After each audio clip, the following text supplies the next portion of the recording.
ഇളന്തിക്കര ഗുരു സ്മാരക വായനശാലയുടെ പുതിയ കെട്ടിടത്തിന്റെ ശിലാസ്ഥാപനം പ്രതിപക്ഷ നേതാവ് വി ഡി സതീശൻ നിർവഹിച്ചു. വി ഡി സതീശൻ എംഎൽഎയുടെ 2023-2024 വർഷത്തെ ആസ്തി വികസന സ്കീമിൽ നിന്നുള്ള 25 ലക്ഷം രൂപ ഉപയോഗിച്ചാണ് കെട്ടിടം നിർമ്മിക്കുന്നത്.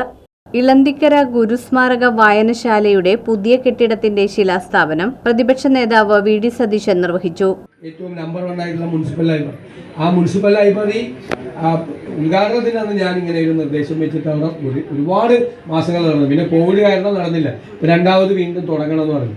നമുക്ക് എല്ലാ ലൈബ്രറികളിലും പുസ്തക ചർച്ചകൾ വെച്ച് എല്ലാ തരത്തിലുള്ള പുസ്തകങ്ങൾ വെച്ച് ആളുകൾ വന്നൊരാൾ പുസ്തകം അവതരിപ്പിച്ച് അപ്പോൾ കുറേ പേര് വായിച്ചു വരും. ഈ മാസം പറഞ്ഞാൽ മതി, അടുത്ത മാസം ചർച്ച ചെയ്യുന്ന പുസ്തകം. അപ്പോൾ ആ പുസ്തകത്തിൻ്റെ കോപ്പി കൂടി ലൈബ്രറിയിൽ ഉണ്ടെങ്കിൽ എല്ലാവരും വായിച്ചു വരും.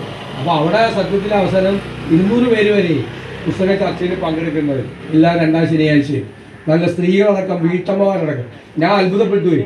നമ്മൾ ഒരിക്കലും പ്രതീക്ഷിക്കാത്ത വീട്ടമ്മമാരെല്ലാം വന്ന് വളരെ മനോഹരമായി വളരെ പ്രധാനപ്പെട്ട പുസ്തകങ്ങൾ വായിച്ചിട്ട് അഭിപ്രായം പറയണം. നമ്മൾ ചെട്ടിപ്പോൾ അത്രയും ഭംഗിയായിട്ട് അവർ വായിച്ച് വളരെ ആധികാരികമായി വന്ന അഭിപ്രായം പറയുകയാണ്. അപ്പം അങ്ങനെ ഒരു കൾച്ചർ കൂടി, ഒരു സംസ്കാരം കൂടി ലൈബ്രറികളോടനുബന്ധിച്ച് നമുക്ക് വ്യാപകമായി ഉണ്ടാക്കണം. പുത്തൻവേലിക്കര ഗ്രാമപഞ്ചായത്ത് പ്രസിഡന്റ് റോസി ജോഷി അധ്യക്ഷത വഹിച്ചു. PWD കെട്ടിട വിഭാഗം എക്സിക്യൂട്ടീവ് എഞ്ചിനീയർ ജെസിമോൾ ജോഷ റിപ്പോർട്ട് അവതരിപ്പിച്ചു. ജില്ലാ പഞ്ചായത്ത് അംഗം KV രവീന്ദ്രൻ, ബ്ലോക്ക് പഞ്ചായത്ത് അംഗം ഷൈറൂബി സെലസ്റ്റീന, പുത്തൻവേലിക്കര ഗ്രാമപഞ്ചായത്ത് വൈസ് പ്രസിഡന്റ് MP ജോസ്, ആരോഗ്യ വിദ്യാഭ്യാസ standing committee chairperson Annie Thomas, വാർഡംഗം സിന്ധു നവീനൻ, വിവിധ പാർട്ടി നേതാക്കളായ MM Karunakaran master, PK Ullas, CK Biju, VA Venu എന്നിവർ ആശംസകൾ അർപ്പിച്ച് സംസാരിച്ചു.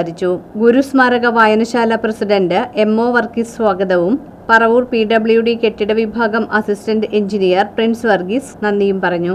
അതിന്റെ അടിസ്ഥാനത്തിൽ തന്നെ അന്നത്തെ മണ്ഡലം പ്രസിഡന്റായിരുന്ന ശ്രീ ഫ്രാൻസിസ് വലിയോറമ്പിലും ശ്രീ CD അനിലും ചേർന്ന് MLA സമീപിക്കുകയും അങ്ങനെ MLAയുടെ മുമ്പായി ഈ കാര്യം ബോധ്യപ്പെടുത്തിയപ്പോൾ വളരെ സന്തോഷപൂർവ്വം തന്നെ അദ്ദേഹം അത് നടത്തി തരാം, അതിന്റെ കാര്യങ്ങൾ പരിശോധിച്ചിട്ട് നടത്തി തരാമെന്നുള്ള ഉറപ്പ് നമുക്ക് തരികയും തുടർന്ന് ഒക്ടോബർ മാസം 2-ാം തീയതി നമ്മുടെ പ്ലാറ്റിനം ജൂബിലി ആഘോഷങ്ങളുടെ ഉദ്ഘാടന വേളയിൽ ബഹുമാനപ്പെട്ട MLA പ്രതിപക്ഷ നേതാവുമായി അന്ന് പ്രഖ്യാപിച്ചതിനനുസരിച്ചാണ് ഇന്ന് നമ്മുടെ ആഗ്രഹ പൂർത്തീകരണത്തിന്റെ തുടക്കം.